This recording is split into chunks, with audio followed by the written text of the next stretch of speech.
Dear students, आप सबों का स्वागत है इस नए वीडियो में।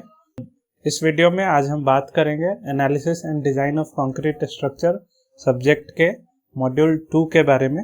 उसके एक टॉपिक के बारे में हम लोग डिस्कशन करेंगे, दैट इज़ कंक्रीट क्या है और कंक्रीट कितने टाइप का होता है। 4 तरह के कंक्रीट के बारे में पढ़ेंगे। एक प्लेन सीमेंट कंक्रीट, दूसरा रिइंफोर्स्ड सीमेंट कंक्रीट, तीसरा प्री स्ट्रेस्ड कंक्रीट और चौथा फाइबर रिइंफोर्स्ड कंक्रीट या एंड फेरो सीमेंट। तो इनके बारे में हम लोग एक एक करके बात करेंगे। ज़्यादा डिटेल में जानकारियाँ दी जाएंगी क्योंकि ये मेन सब्जेक्ट का पार्ट नहीं है, लेकिन मेन सब्जेक्ट को समझने में या कंक्रीट के बिहेवियर को समझने में आपको ये टॉपिक काफ़ी ज़्यादा हेल्प करेगा। चलते हैं हम आगे के सेक्शंस में। मॉड्यूल 2 में चलते हैं। तो अभी हम बात करते हैं इंट्रोडक्शन टू आरसीसी के। अब मैं आपको अभी एक स्क्रीन शेयर करता हूं, अभी दिख रहा है।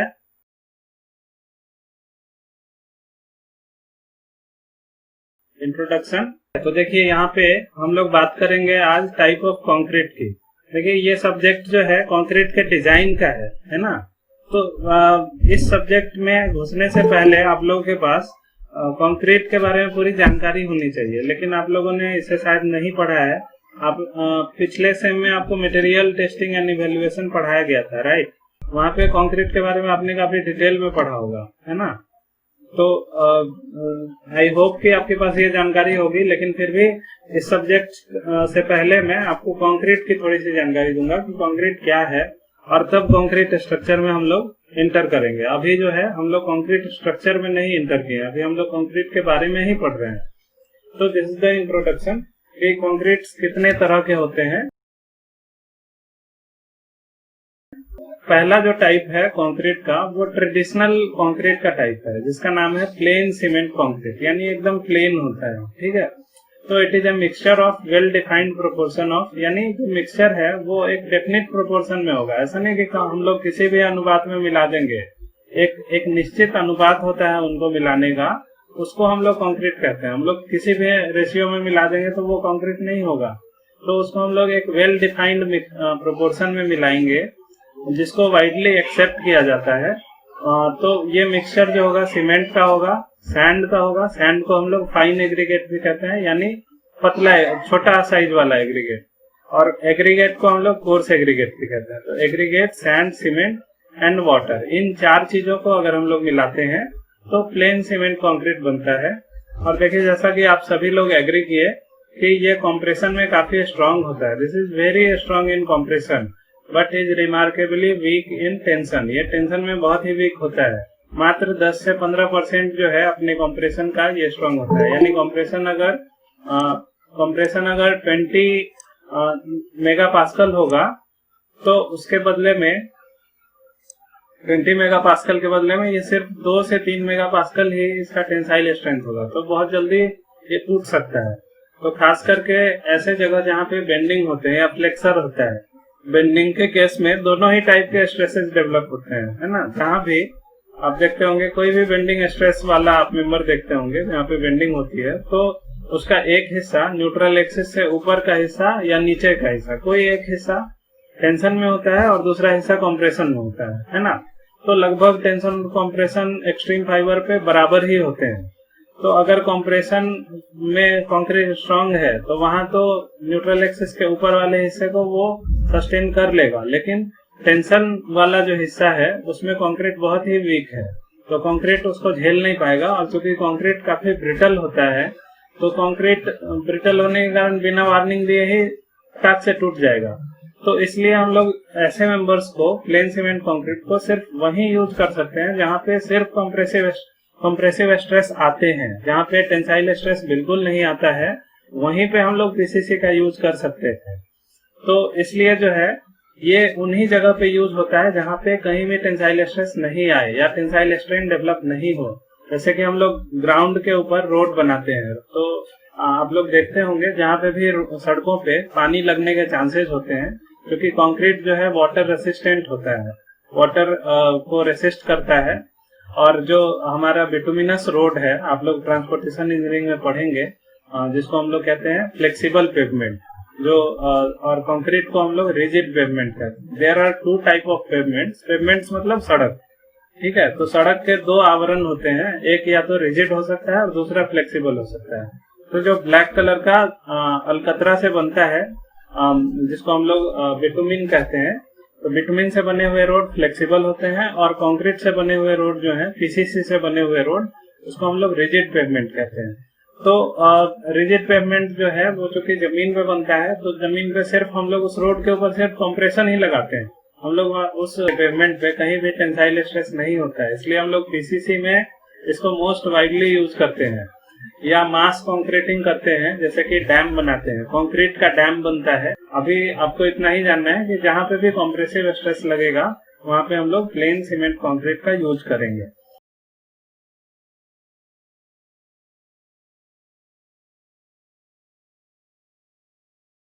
Now next part is reinforced cement concrete. तो देखिए, जब तक ये पीसीसी का जमाना था, यानी जिस समय तक आरसीसी रिइंफोर्स्ड सीमेंट कंक्रीट का इन्वेंशन नहीं हुआ था, तो उस समय तक इसकी पूछ बहुत ज्यादा नहीं थी, यानी बहुत कम एप्लीकेशन होता था। आप देख सकते हैं सिर्फ सड़कों में यूज होता है या डैम्स में यूज होते हैं, क्योंकि ये बेकार था। इसका कुछ हम लोग बना ही नहीं सकते थे, जो भी चीज बनाते थे वो टूट जाता था। सिर्फ कंप्रेशन में बहुत कम ही ऐसे मेंबर है जहाँ पे सिर्फ कंप्रेशन लगता है, तो इन मेंबर्स का बहुत ज्यादा यूज हो ही नहीं पाता था। ये बहुत ज्यादा जो है एक्सेप्टेबल नहीं था।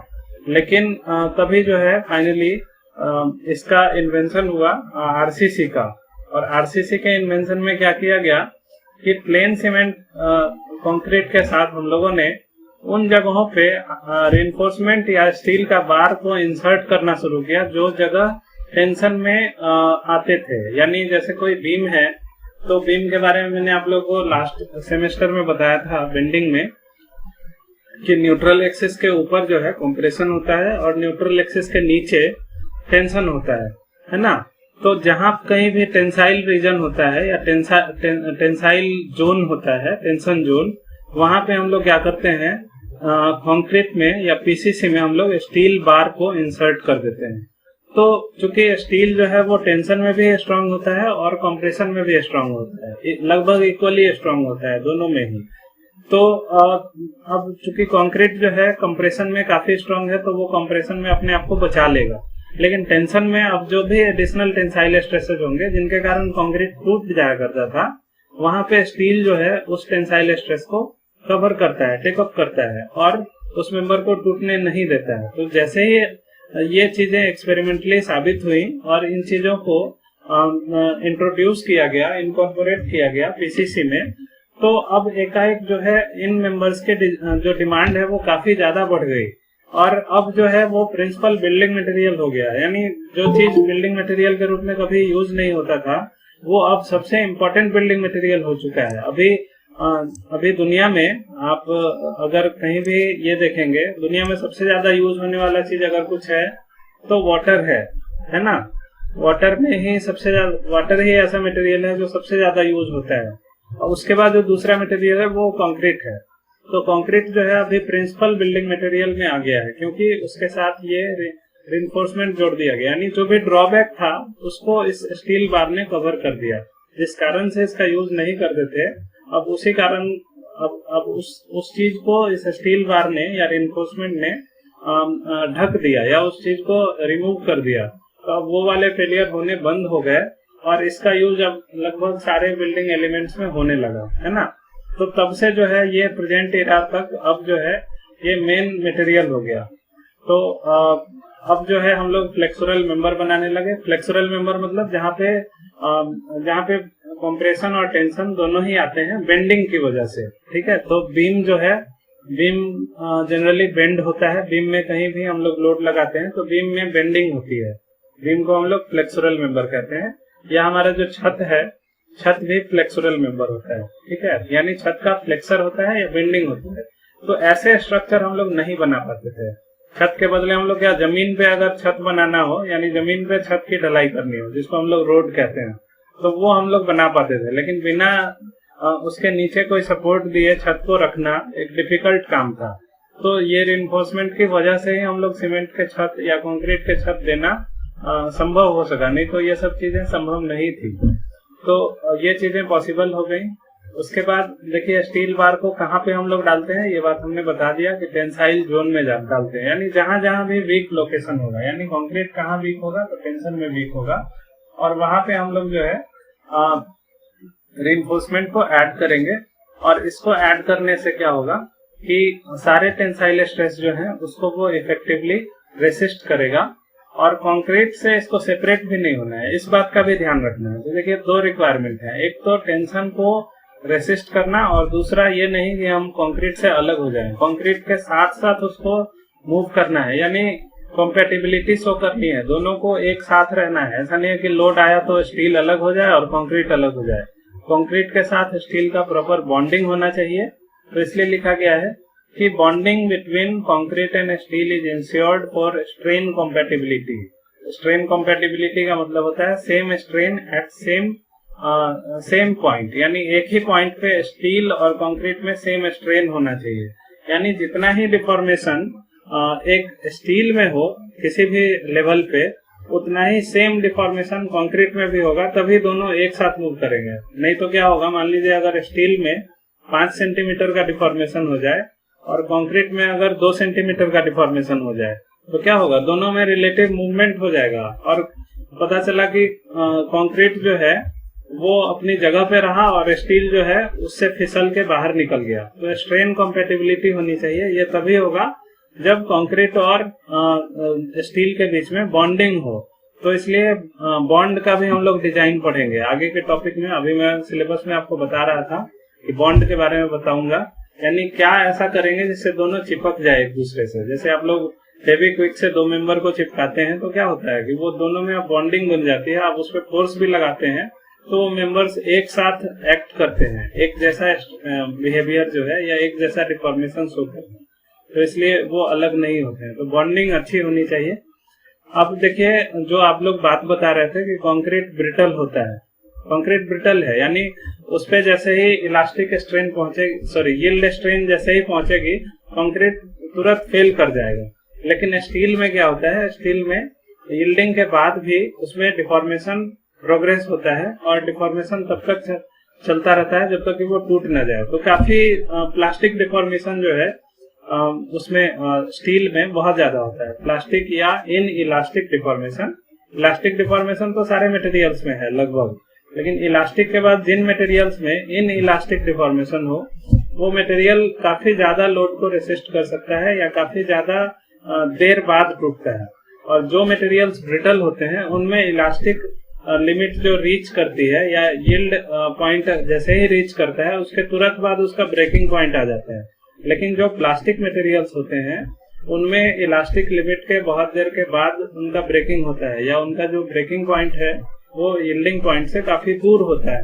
तो ऐसे मेंबर्स जो हैं यील्डिंग के बाद आपको वार्निंग देते हैं, मतलब उनमें क्या होगा, लोड लगाते जाएंगे, डिफॉर्मेशन बढ़ता जाएगा लेकिन लोड नहीं बढ़ेगा, तो हम लोग को पता चल जाएगा टूटने से पहले कि ये चीज टूटने वाला है। तो वहां पे हम लोग जो है सावधान रहेंगे और अपने आप को सेफ कर सकते हैं। लेकिन अगर सिर्फ कंक्रीट रहेगा तो वो हम लोग को ये नहीं बता पाता है कि वो कब टूटने वाला है, ठीक है। तो इसलिए कंक्रीट में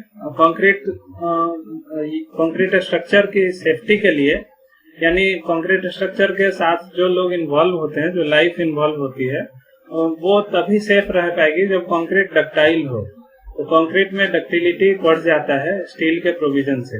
तो आरसीसी जो है पीसीसी से इस मामले में भी अच्छा हो गया कि उसमें डक्टिलिटी भी हो गई। एक तो फायदा ये हो गया कि वो टेंशन में अब स्ट्रांग हो गया, और कंप्रेशन में तो था ही, साथ में वो डक्टाइल भी हो गया। डक्टाइल होने के कारण वो टूटने से पहले आपको खबर पहुंचा देगा कि अब मैं टूटने वाला हूं, आप लोग सावधान हो जाए।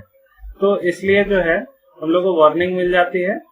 और जो फेलियर होता है, फेलियर से पहले बहुत ज्यादा डिफॉर्मेशन होता है। Large structural deformation starts before failure, and this is just because of ductility. तो ductility is very important aspect of a RCC. इसके बाद अब देखिए यहाँ पे मैं उसको दिखाना चाहता हूँ एक एग्जाम्पल को। अभी ये फिगर सबको दिख रहा है। Ensure that everyone is watching this figure. Yes sir. तो देखिए अब इस फिगर में इस फिगर में मैं कर्सर भी रोटेट कर रहा हूँ, उसको भी देखिएगा। एक बीम है जिसे हमने पीसीसी का बनाया, सिर्फ पीसीसी का, इसमें रिइंफोर्समेंट नहीं है। तो देखिए इसमें ये सिंपली सपोर्टेड बीम बनाया गया है और इसके बीच में यहाँ पे पॉइंट लोड लगाया गया है। ये बहुत छोटा क्वांटिटी का लोड है। इस लोड के लगाते ही देखिए क्या हुआ, ये बीम है तो इसके लगभग बीच से न्यूट्रल एक्सिस गुजर रहा होगा, तो बीम बेंड कर रहा है। और ये बीम जो है इसमें सैगिंग हो रहा है या हॉगिंग हो रहा है, बताइए। सैगिंग मूवमेंट लग रहा है या हॉगिंग मूवमेंट लग रहा है? सैगिंग हो रहा है। सैगिंग हो रहा है। सैगिंग कैसे पहचानेंगे?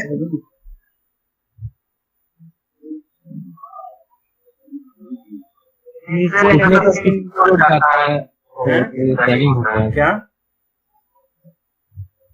वो लगता है कि थोड़ा झुक जाता है वो, मतलब अगर इसको मैं ऊपर नीचे लोड लगाता और ये ऊपर ऐसे झुक जाता तो क्या होता? बीम पर जब कंप्रेशन होता है तो सैगिंग होता है। क्या? बीम के ऊपर जब कंप्रेशन होता है तो सैगिंग होता है।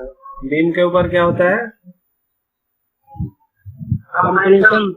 बीम के ऊपर नहीं कह सकते हैं, ऐसा हम लोग बोलेंगे जब भी न्यूट्रल एक्सिस के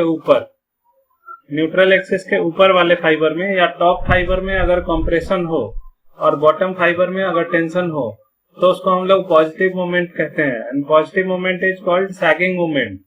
अगर टॉप फाइबर में टेंशन हो या और बॉटम फाइबर में कंप्रेशन हो जाए तो उसको हम लोग कहते हैं हॉगिंग मोमेंट। ठीक है, तो देखिए यहाँ पे क्या हो रहा है, अगर ये लोड लग रहा है तो बीम इस तरह से डिफ्लेक्ट कर रही है। इस तरह डिफ्लेक्ट करने से आप ध्यान देंगे ये नीचे वाला जो फाइबर है ये टेंशन में जा रहा है और ऊपर वाले फाइबर में कंप्रेशन आ रहा है, यानी इस ऊपर वाले फाइबर की लेंथ घट रही है और नीचे वाले फाइबर की लेंथ बढ़ रही है। तो इसका लेंथ बढ़ेगा यानी यहाँ टेंशन होगा और इसका लेंथ घटेगा तो यहाँ कंप्रेशन होगा। और इनके बीच में एक ऐसा लेयर होगा जहाँ पे जिसकी लेंथ बिल्कुल न बढ़ रही है न घट रही है, तो उस लेयर को हम लोग न्यूट्रल एक्सिस कहते हैं या न्यूट्रल लेयर कहते हैं। ये बात मैंने आपको बेंडिंग में भी बताया था। तो यहाँ पे देखिए top fibre is under compression and bottom fibre is under tension, so this is called positive moment. Sagging moment को हम लोग पॉजिटिव मोमेंट भी कहते हैं।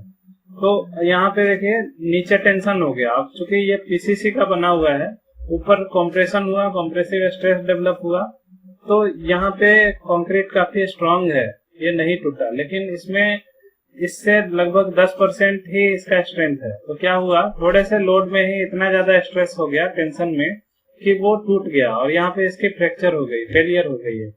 यहाँ पे इसलिए हुआ कि यहाँ पे इस लोड के पड़ने के कारण सबसे ज्यादा स्ट्रेस डेवलप हुआ और इससे इधर जैसे जैसे हम लोग बढ़ते हैं स्ट्रेस थोड़ा कम होता है, तो थोड़ी देर बाद इधर फेलियर शुरू हो, तो यहाँ पे इसका फेलियर शुरू हो गया और बड़े बड़े क्रैक्स जो है वो डेवलप हो गए। तो देखिए इसलिए लिखा है कि पीसीसी का फेलियर जो है फ्लेक्सुरल टेंशन में स्मॉल लोड पे ही हो गया, यानी फ्लेक्सुरल मतलब बेंडिंग और टेंशन मतलब टेंशन जोन में बहुत कम ही लोड पे इसका फेलियर हो गया।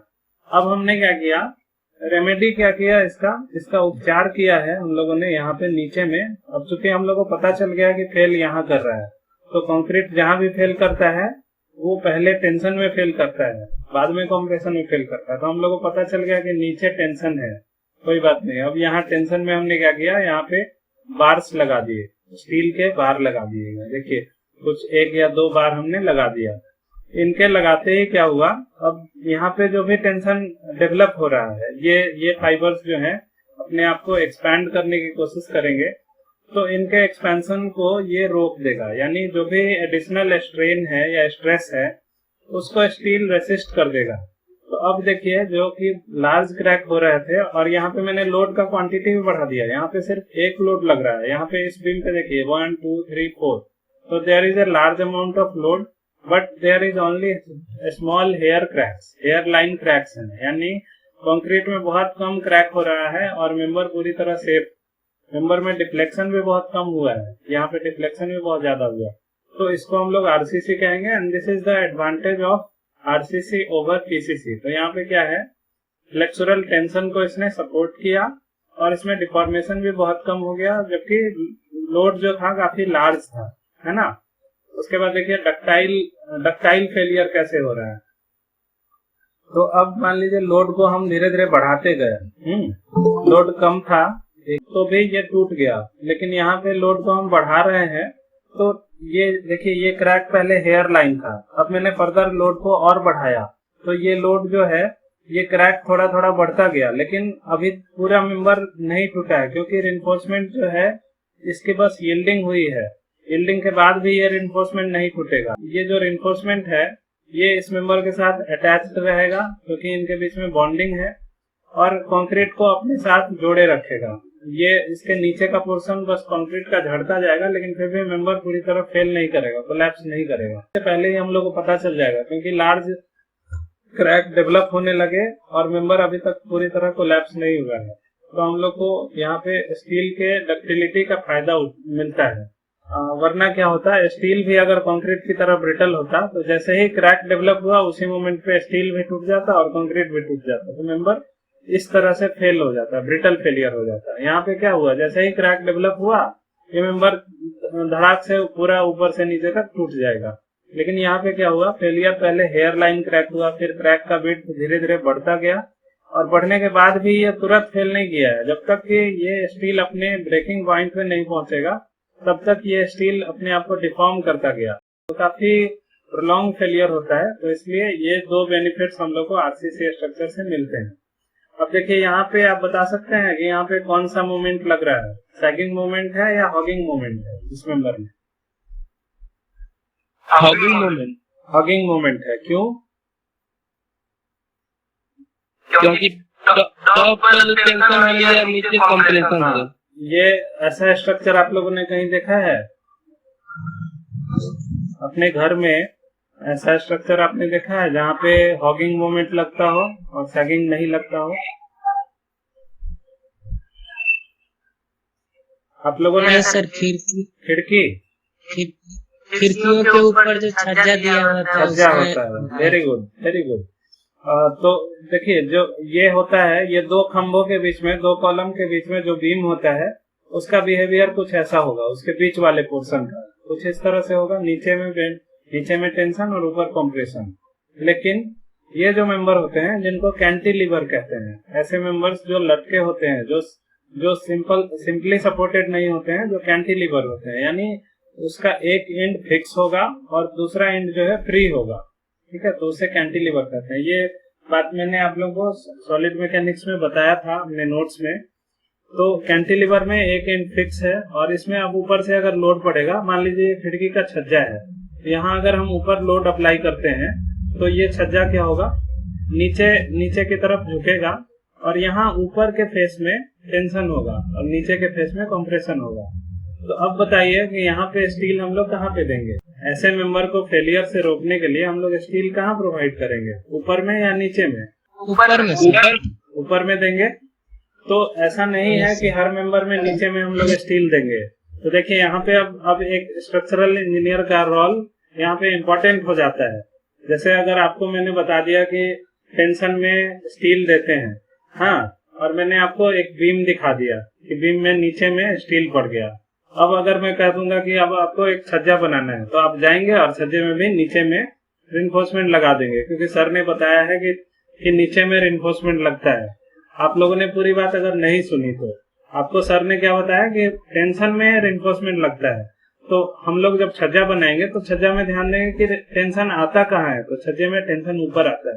तो कभी भी आप देखेंगे छज्जे का जब हम लोग रिइंफोर्समेंट बनाते हैं, उसमें जो रिइंफोर्समेंट प्रोवाइड करते हैं तो उसके ऊपर वाले हिस्से में देते हैं, और जो बीम बनाते हैं उसके नीचे वाले हिस्से में ज्यादा रिइंफोर्समेंट देते हैं।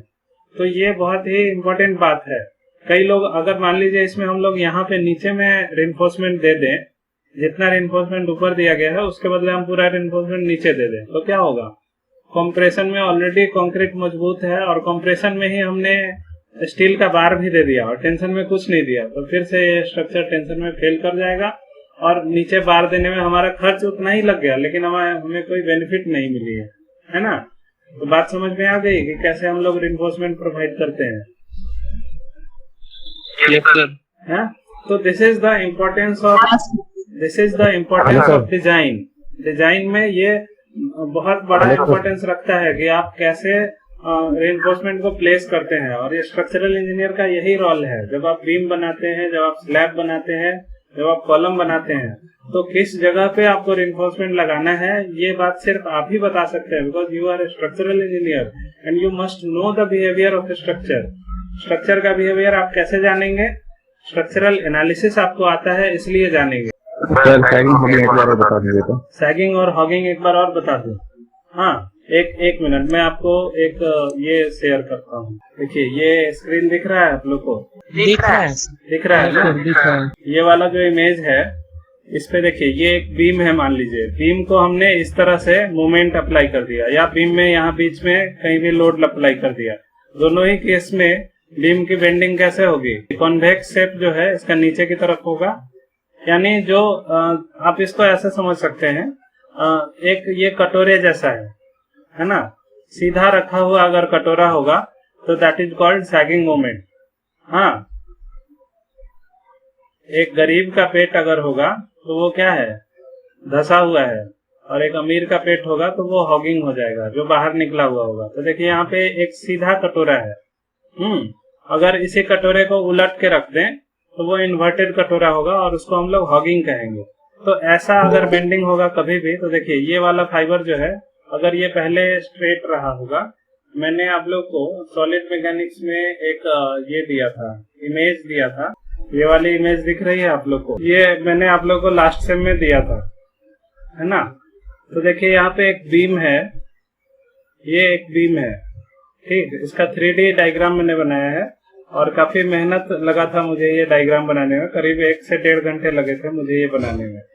तो क्योंकि 3 डायमेंशनल ऐसे डायग्राम्स जो है किसी भी बुक में अवेलेबल नहीं है, और इसके कारण आपको कोई भी चीज अच्छे से समझ में नहीं आता है। तो मैंने ट्राई किया था कि ये आप लोग को समझा सकूं। तो देखिए, यहाँ पे एक बीम है जो कि अभी इस पे लोड नहीं लग रहा है, तब तक ये बीम स्ट्रेट है। और जैसे ही हमने इस पे एक यूटीएल लगाया इस बीम पे, तो देखिए बीम ऐसे आर्च की तरह बेंड करेगा, एक आर्क जैसा बनेगा, सर्कुलर आर्क। तो अब जैसे ही ये बेंड कर रहा है, इस बीम में हमने एक टॉप लेयर ले लिया, एक इसका बीच का लेयर ले लिया और एक बॉटम लेयर ले लिया, ठीक है। तो अब अगर मैं इसके इस बिहेवियर को देखूं तो देखिए, ये बीम इतना लंबा था, मैंने एक लाइन सीधा सीधा यहाँ से नीचे ड्रॉ कर दिया, सीधा सीधा यहाँ से नीचे ड्रॉ कर दिया। अब अगर इस लेंथ के रिस्पेक्ट में हम बात करें तो टॉप फाइबर, बॉटम फाइबर और जो बीच का फाइबर है, ये तीनों ही इक्वल लेंथ के थे डिफॉर्मेशन से पहले। लेकिन डिफॉर्मेशन होने के बाद आप देख रहे हैं ये वाला फाइबर जो है इसका लेंथ घट गया, जो कि यहाँ तक था, यहाँ से यहाँ तक था, अब वो बस यहाँ से यहीं तक है। यानी इसकी लेंथ पहले से कम हो गई है ऊपर वाले फाइबर की। और नीचे वाला फाइबर जो कि यहीं तक होना चाहिए, यहाँ से यहाँ तक होना चाहिए था, अब वो यहाँ से यहाँ तक हो गया है। यानी इसकी लेंथ पहले वाली लेंथ से बढ़ गई है। तो किसी भी चीज की लेंथ अगर बढ़ती है तो वहां पे टेंशन होता है, और किसी भी चीज का लेंथ अगर घट जाता है तो दैट इज कॉल्ड कंप्रेशन। आप यहाँ ध्यान से भी देखिए, एक स्ट्रिप मैंने कंसीडर किया, ये एक रेक्टेंगुलर स्ट्रिप मैंने काट लिया। इस स्ट्रिप के बारे में भी अगर देखेंगे तो ये स्ट्रिप पतला हो गया है। पहले ये साइज जो था स्ट्रिप का इक्वल था, एकदम रेक्टेंगुलर स्ट्रिप था, उसकी विड्थ जो थी वो इक्वल थी। लेकिन यहाँ देखिए नीचे इसका विड्थ बढ़ गया है, ऊपर इसकी विड्थ जो है कम हो गई है, और बीच वाले फाइबर में उसकी विड्थ पहले जैसी है। तो इसका मतलब क्या हो गया कि बीच वाले फाइबर का लेंथ जो है वो अनएफेक्टेड है, यानी इसका लेंथ न तो बढ़ा है न ही घटा है। तो ऐसे फाइबर को हम लोग बोलते हैं न्यूट्रल लेयर या न्यूट्रल एक्सिस, ऐसे एक्सिस को। और धीरे धीरे अब ये जो जैसे जैसे ऊपर के फाइबर में हम लोग जाते हैं, इसका लेंथ ग्रेजुअली घटता है, और जो सबसे ऊपर का फाइबर होता है उसमें सबसे कम लेंथ होता है, और जो सबसे बॉटम का फाइबर होगा उसकी लेंथ सबसे ज्यादा बढ़ेगी। तो यानी स्ट्रेन जो है न्यूट्रल एक्सिस पे 0 होगा, कोई डिफॉर्मेशन नहीं। इसके थोड़ा ऊपर डिफॉर्मेशन थोड़ा बढ़ता है, तो इसके थोड़ा ऊपर यहाँ क्या हो रहा है, कॉम्प्रेसिव डिफॉर्मेशन हो रहा है, और इसके थोड़ा नीचे, जस्ट नीचे टेंसाइल डिफॉर्मेशन हो रहा है। और ये डिफॉर्मेशन टेंशन में भी धीरे धीरे बढ़ता है और कंप्रेशन में भी धीरे धीरे बढ़ता है। तो इधर कंप्रेसिव डिफॉर्मेशन बढ़ बढ़ के यहाँ सबसे कम हो गया कंप्रेशन, यानी सबसे ज्यादा कंप्रेसिव स्ट्रेस लगा तो डिफॉर्मेशन सबसे कम हो गया। और यहाँ पे सबसे कम नहीं हुआ, सबसे ज्यादा हुआ, लेकिन इसकी विड्थ कम हो गई, यानी डिफॉर्मेशन सबसे ज्यादा हुआ तभी उसकी विड्थ सबसे कम हो गई। और यहाँ पे टेंशन में डिफॉर्मेशन सबसे ज्यादा हो गया, इसलिए गैप जो है सबसे ज्यादा बॉटम फाइबर पे बढ़ा है। तो यहाँ पे हम लोग इस प्रॉपर्टी को हम लोग कह सकते हैं कि दिस इज सैगिंग मोमेंट। ये पॉजिटिव मोमेंट है। पॉजिटिव मोमेंट उसको कहते हैं जो इसमें लगे कि एक कटोरा जो है उसको सीधा रखा गया है, यानी कटोरे में क्या होता है, नीचे गड्ढा, कटोरे को अगर हम ऊपर से देखें तो उसमें गड्ढा दिखता है और बाहर से उसका सरफेस होता है। तो ये एक सही शेप में रखा हुआ है या सीधा कटोरा है, और यहाँ पे ये ऊपर का फाइबर जो है न्यूट्रल एक्सिस से ऊपर वाला फाइबर वो कंप्रेशन में है और न्यूट्रल एक्सिस के नीचे वाला फाइबर टेंशन में है। तो this type of bending is called positive bending और सैगिंग मोमेंट, सैगिंग बेंडिंग। ठीक है। और इसका जो इनवर्स केस होगा, तो इसमें देखिए यहाँ पे क्या है, ये एक बीम है। हाँ, इसमें लोड नीचे से लगाया जा रहा है। नीचे से लगाने से क्या हो रहा है, देखिए इस फाइबर की लेंथ जो है ऊपर में बढ़ गई है और नीचे वाले की लेंथ घट गई है। तो नीचे वाला फाइबर क्या है, कंप्रेशन सर, और ऊपर का फाइबर टेंशन में, क्योंकि उसका ऊपर का फाइबर टेंशन में है। तो इसको हम लोग क्या कहेंगे, सैगिंग या हॉगिंग। हॉगिंग सर, ये हॉगिंग हो गया, और हॉगिंग को हम लोग निगेटिव मोमेंट कहते हैं। तो यहाँ पे अगर ऐसा बीम बनाना होगा जिसमें नीचे से लोड ऊपर की दिशा में लगे, यहाँ क्या है, लोड को ऊपर लगाया जा रहा है, नीचे से ऊपर। जनरली ऐसा नहीं होता है। स्ट्रक्चर में ज्यादातर लोड्स जो हैं ऊपर से नीचे के डायरेक्शन में लगते हैं। मान लीजिए अगर लोड ऐसा लगना होगा तो इस बीम में हम लोग छड़ कहाँ पे देंगे, ऊपर देंगे या नीचे देंगे? छड़ वहाँ देंगे जहाँ पे टेंशन हो। अगर बीम पे लोड इस तरह से पड़ेगा कि लोड नीचे से ऊपर की तरफ पड़े, तो ऊपर यहाँ पे टेंशन हो रहा है ऊपर वाले फाइबर में, तो ऐसे बीम में हम लोग छड़ ऊपर देंगे। और अगर जो केस मैंने पहले बताया था वैसा अगर बीम में लोड लग रहा होगा तो वहाँ उसमें बेंडिंग ऐसे हो रही है, इस तरह से। ठीक है। तो वहाँ पे हम लोग छड़ को इस तरह से देंगे। देखिए, अगर बीम इस तरह से डिफ्लेक्ट हो रहा होगा तो नीचे टेंशन आएगा, सैगिंग मूवमेंट हो गया। यहाँ पे नीचे में छड़ देंगे। तो एक स्ट्रक्चरल इंजीनियर को स्ट्रक्चरल एनालिसिस से ये पता करना होगा कि टेंशन कहाँ पे लग रहा है और कंप्रेशन कहाँ पे लग रहा है। जहाँ पे कंप्रेशन लग रहा है वहाँ पे मुझे दिक्कत नहीं है, क्योंकि concrete is strong in compression. But जहाँ पे भी टेंशन लग रहा है वहाँ पे हमें ध्यान देने की जरूरत है और वहाँ पे रिइंफोर्समेंट प्रोवाइड करने की जरूरत है। अब अगर मैं कैंटिलीवर को दिखाऊं, ये बीम है, दिख रहा है, ये बीम पहले स्ट्रेट था। जब इस पे लोड लगाया गया तो देखिए ऊपर वाला जो फाइबर है इसकी लेंथ बढ़ी है और नीचे वाले की लेंथ घट गई है। देखिए इस पे अगर हम लोड लगाएंगे तो ये इस तरह से डिफॉर्म करेगा, ऐसे डिफॉर्म करेगा। तो ऐसे मेंबर्स में क्या होगा, हॉगिंग होगा या सैगिंग होगा? हॉगिंग होगा, क्योंकि टॉप फाइबर टेंशन में आएगा और बॉटम फाइबर कंप्रेशन में आएगा। लेकिन अगर मान लीजिए इसी मेंबर में हम लोग नीचे से ऊपर की तरफ लोड लगाएं, इस तरह से ये लोड को उल्टा कर दें, ऊपर की तरफ लगाने लगे, तब क्या होगा, हॉगिंग होगा या सैगिंग होगा? सैगिंग होगा, क्योंकि अगर मैं इसका ऑपोजिट लोड लगाऊंगा तो ये नीचे वाला फाइबर जो है अब इसकी लेंथ बढ़ेगी और ऊपर वाले की लेंथ घटेगी, है ना। तो ऐसे केसेस को हम लोग सैगिंग कहेंगे। तो सिर्फ ऐसा नहीं है कि कैंटिलीवर में हमेशा ही ऊपर ये जो है वो टेंशन लगेगा और बॉटम पे कंप्रेशन लगेगा। या अभी मैंने जो एग्जांपल दिया था सिंपली सपोर्टेड बीम जैसा ही वो था स्ट्रक्चर, लेकिन लोड मैं नीचे से ऊपर लगा रहा था। तो हम लोग को ये देखना होगा कि लोडिंग कैसे हो रही है।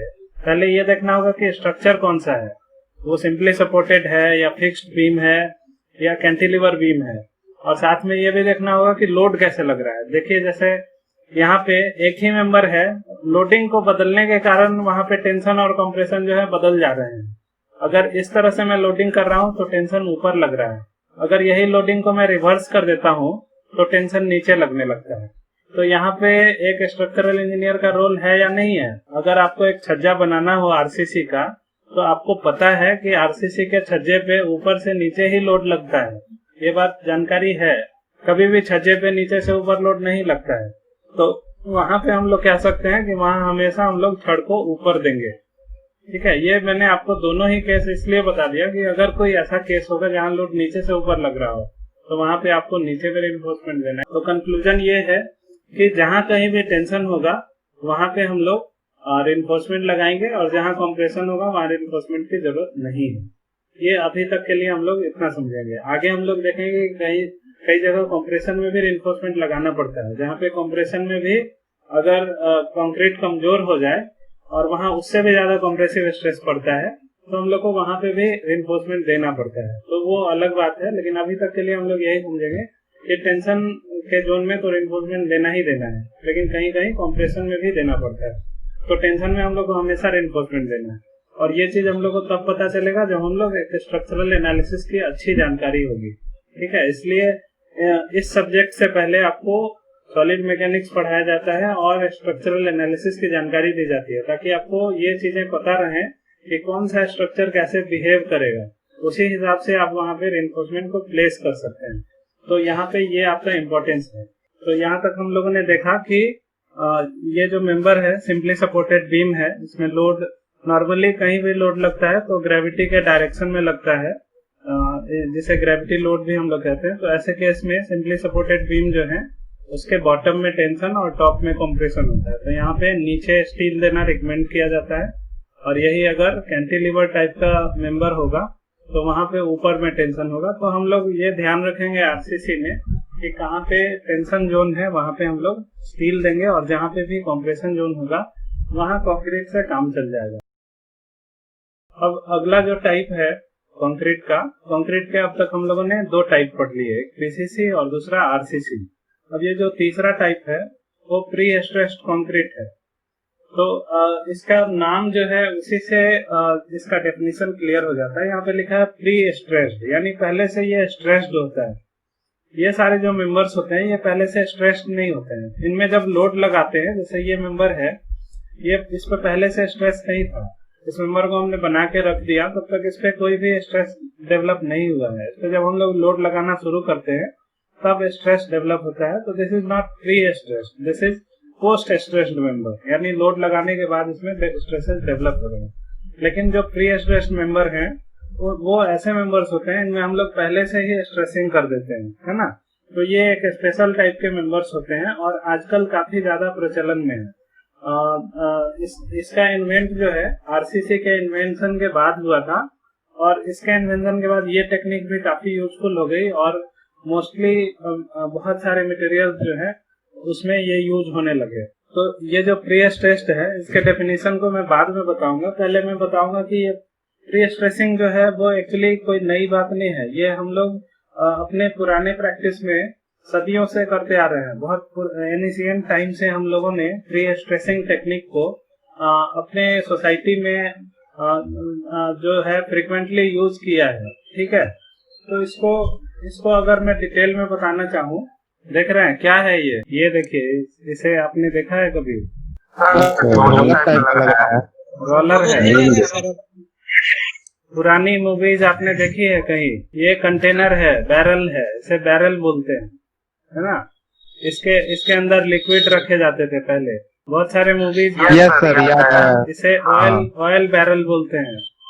पहले जो है लिक्विड का ट्रांसफर इससे होता था, वाइन का या अल्कोहल का या ऑयल का, इन सब चीजों को पहले लकड़ी के बैरल में भर के एक जगह से दूसरे जगह ट्रांसपोर्टेशन किया जाता था। इसमें कुछ खास बात आप लोगों को दिख रहा है? इसमें स्टील यहाँ भी है, यहाँ भी है, यहाँ भी है, यहाँ भी है, यहाँ भी है।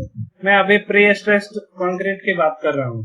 तो प्री स्ट्रेस्ड कंक्रीट में क्या होता है? प्री स्ट्रेसिंग की जाती है। तो यहाँ पे भी प्री स्ट्रेसिंग की गई है। ठीक है, अभी इस तस्वीर को देखिए, मैं इसको फिर से एक्सप्लेन करूंगा। अभी देखिए ये क्या है? ये दिख रहा है आप लोगों को? व्हील किस चीज का बना है?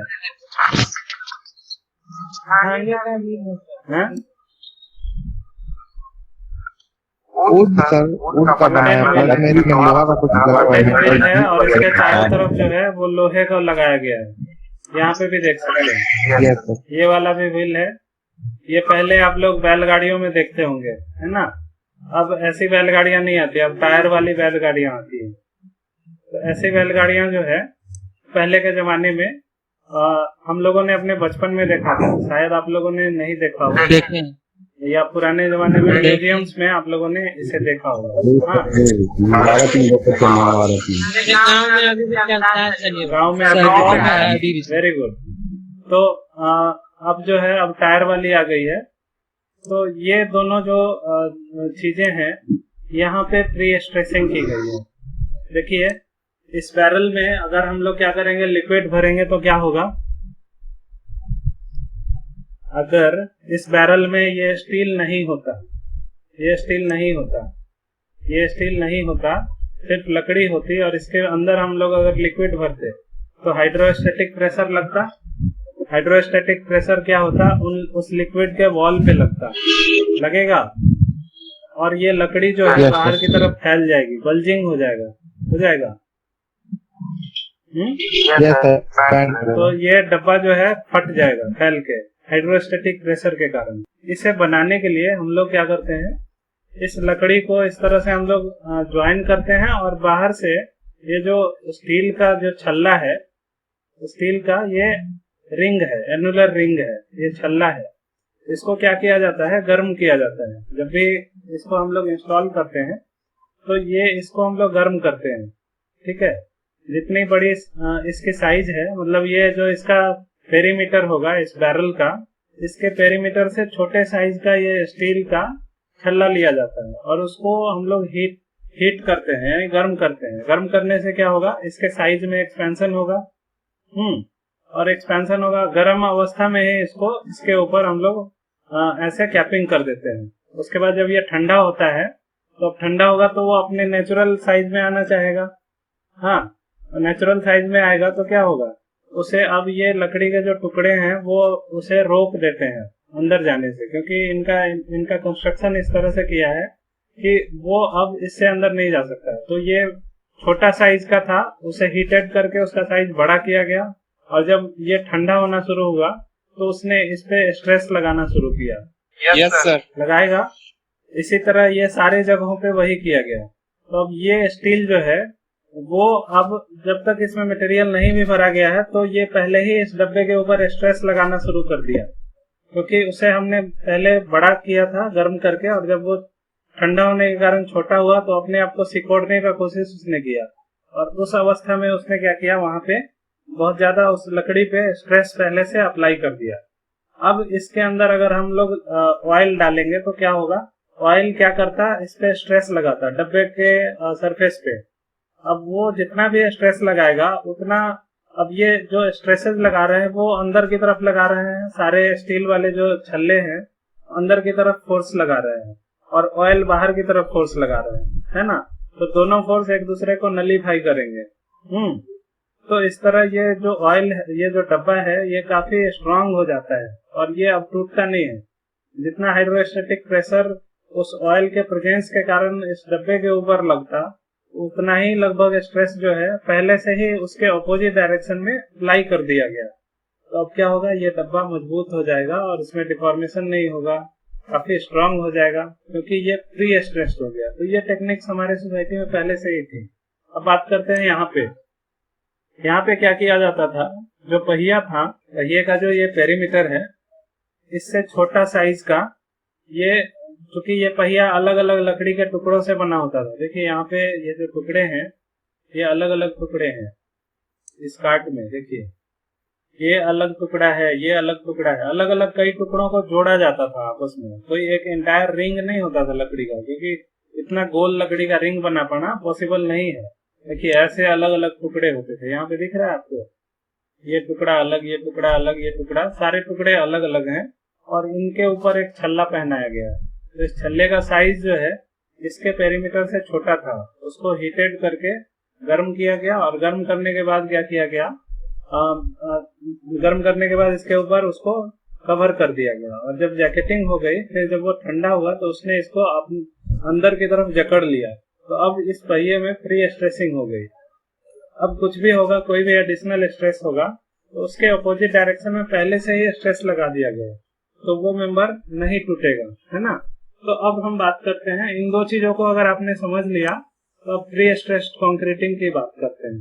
देखिए प्री स्ट्रेस्ड कंक्रीटिंग में हम लोग क्या करते हैं, यहाँ पे मैं एक एग्जांपल दिखाना चाहता हूँ। रेलवे लाइन में जो स्लीपर होता है वो प्री स्ट्रेस्ड होता है। वेरी गुड, बहुत अच्छा एग्जांपल है। रेलवे लाइन का स्लीपर प्री स्ट्रेस्ड होता है। तो उसमें हम लोग क्या करते हैं, उसके अंदर पहले से उसके रिइंफोर्समेंट में स्ट्रेसिंग कर देते हैं और जब रेलवे चलता है तो वो स्लीपर कंक्रीट का होने के कारण भी प्री स्ट्रेस्ड होता है और कंक्रीट जब उस पर लोड पड़ता है, स्ट्रेसिंग होती है, तो प्रायर स्ट्रेसेस जो है ऑपोजिट डायरेक्शन में लगा दिए जाते हैं।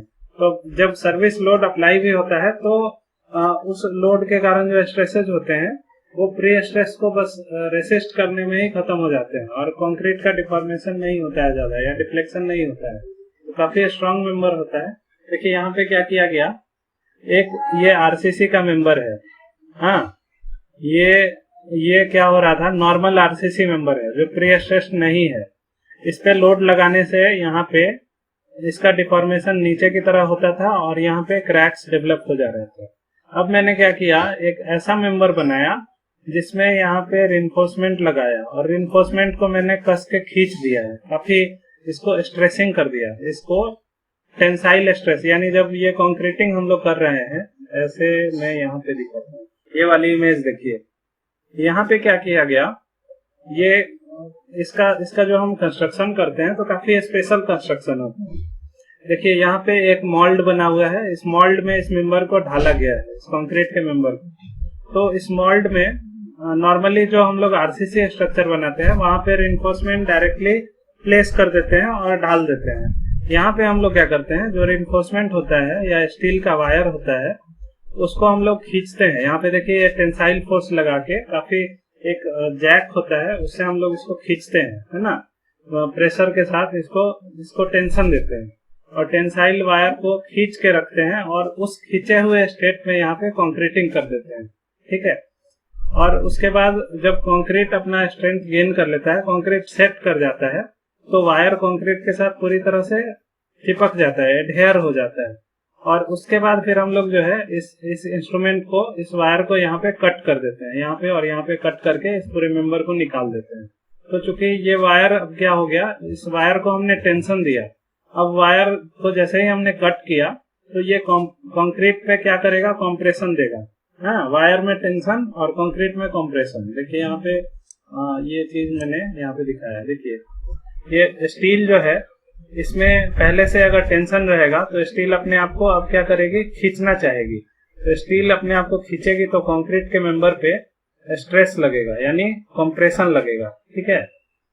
तो कंक्रीट में प्री कंप्रेशन हो गया, स्टील में प्री टेंशन हमने किया, उसकी वजह से कंक्रीट में प्री कंप्रेशन हो गया, यानी कंक्रीट का कंप्रेसिव स्ट्रेंथ और बढ़ गया है। और जब हम लोग अब लोड अप्लाई करेंगे इस मेंबर पे, तो इस लोड के कारण अब देखिए यहाँ पे क्या होगा, ये हमने न्यूट्रल एक्सिस के नीचे इसको अगर लोड ऐसे लगाया है, आप मुझे देखिए, जैसे अगर ये मेंबर है, ये मेंबर है, ठीक है, ये दिख रहा है, इस मेंबर को मैंने क्या किया, इसके नीचे ऐसे वायर लगा दिया, वायर को हमने खींच के रखा था और जब वायर को हमने छोड़ा तो ये वायर इस पे अब फोर्स लगाने लगा, नीचे की तरफ, नीचे फोर्स लगाएगा, यानी अब ये मेंबर जो है ऊपर की तरफ ऐसे डिफ्लेक्ट करेगा, हाँ। मान लीजिए मैंने नीचे एक वायर लगाया, वायर को तान के रखा हुआ था और उस समय हमने क्या किया, उस समय उस वायर में उस समय कंक्रीटिंग कर दी और जब कंक्रीट अपना स्ट्रेंथ गेन कर लिया तो हमने वायर को कट कर दिया दोनों ही हिस्सों में। इसके बाद अब क्या होगा, अब जो वायर है वो वायर क्या करेगा, इस पर प्रेशर अप्लाई करेगा, जिसके कारण कंक्रीट का मेंबर ऐसे उठ जाएगा, हाँ। और जब कंक्रीट के मेंबर में हम लोग लोड कैसे लगाते हैं, ऐसे वर्टिकल डायरेक्शन में, तो लोड जो हमारा ऐसे ऐसे लगेगा वर्टिकल डायरेक्शन में, तो वो लोड इसको फिर से नीचे की तरफ डिफ्लेक्ट करना चाहेगा। तो प्री स्ट्रेस जो है वो इस मेंबर को ऊपर की तरफ पहले से डिफ्लेक्ट कर चुका था, यानी हम लोग जो सर्विस लोड है उसके ऑपोजिट डायरेक्शन में पहले हमने इस मेंबर को स्ट्रेस कर दिया।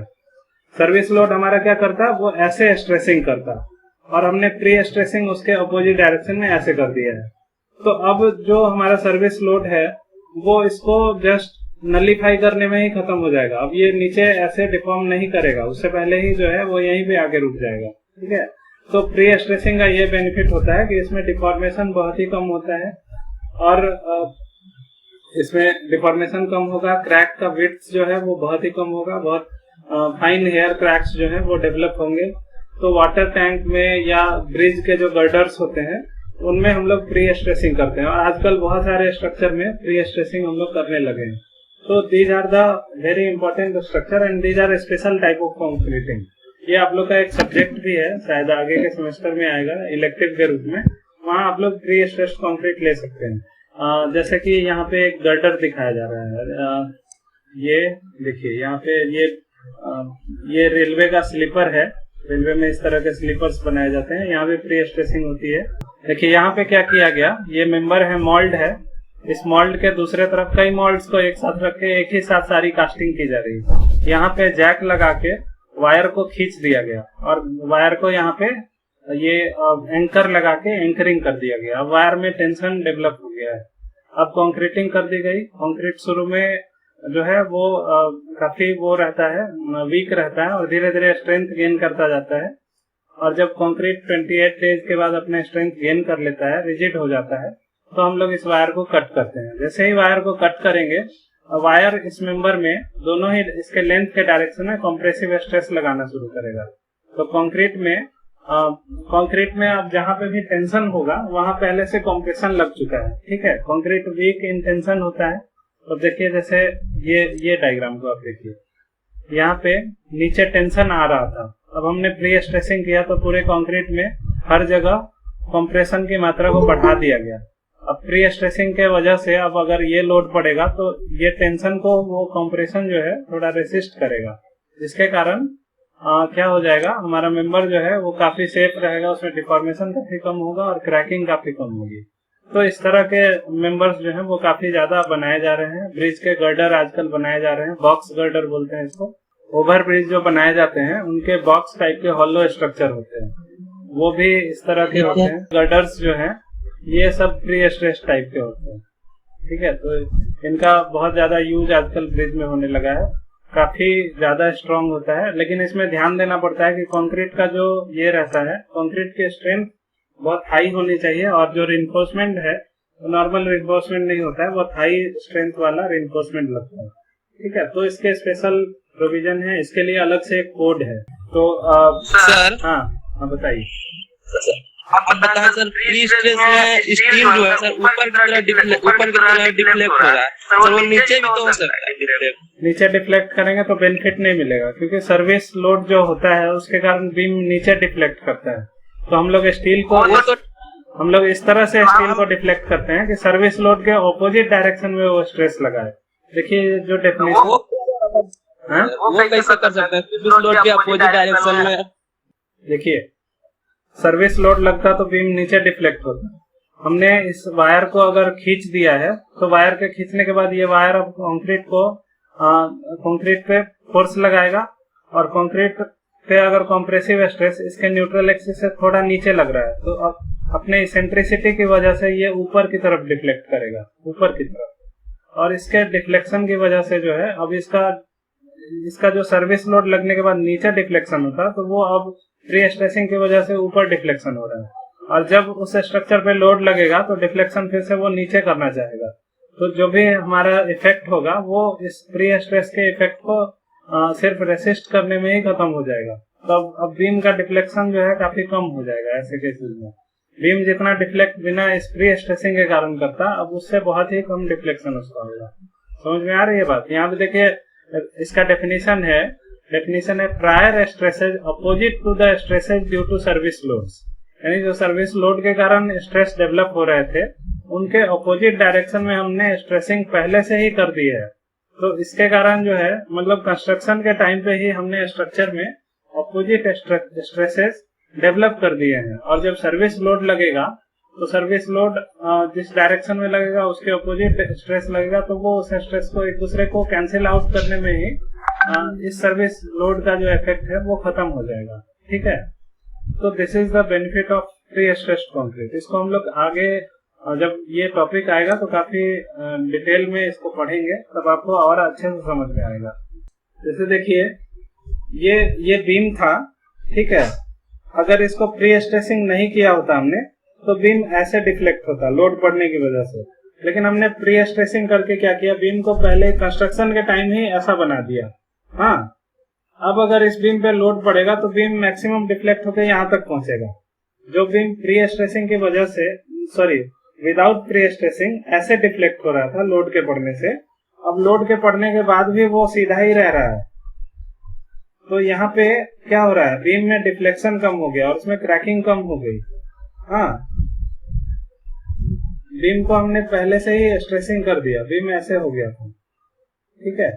अब वो वाटर टैंक्स में हम लोग इसका यूज करते हैं, बहुत सारे बॉक्स गर्डर्स हैं उसमें इसका यूज करते हैं हम लोग, रेलवे के स्लीपर में यूज करते हैं, ठीक है। उसको प्री स्ट्रेसिंग करने की वजह से ऑपोजिट नेचर का स्ट्रेस हमने उसमें इंड्यूस कर दिया पहले से ही। अब जब लोड पड़ेगा उस पे तो लोड उसके ऑपोजिट स्ट्रेस को कैंसिल कर देगा और फिर जो है मटेरियल में डिफॉर्मेशन काफी कम हो जाएगा। तो ये काफी अच्छा एक टेक्निक है, आगे हम लोग बात करेंगे। अभी इस सब्जेक्ट के बियॉन्ड स्कोप है। अब जो चौथा टाइप है फाइबर रिइंफोर्स्ड कंक्रीट या फेरो सीमेंट, ये दो तरह के और नए अभी आजकल कंक्रीट आने लगे हैं। आजकल ये सारे काफी प्रचलन में है, फाइबर रिइंफोर्स्ड कंक्रीट। इसमें क्या होता है कि हम लोग रिइंफोर्समेंट नहीं देते हैं, रिइंफोर्समेंट के रूप में फाइबर्स डाल देते हैं, है ना।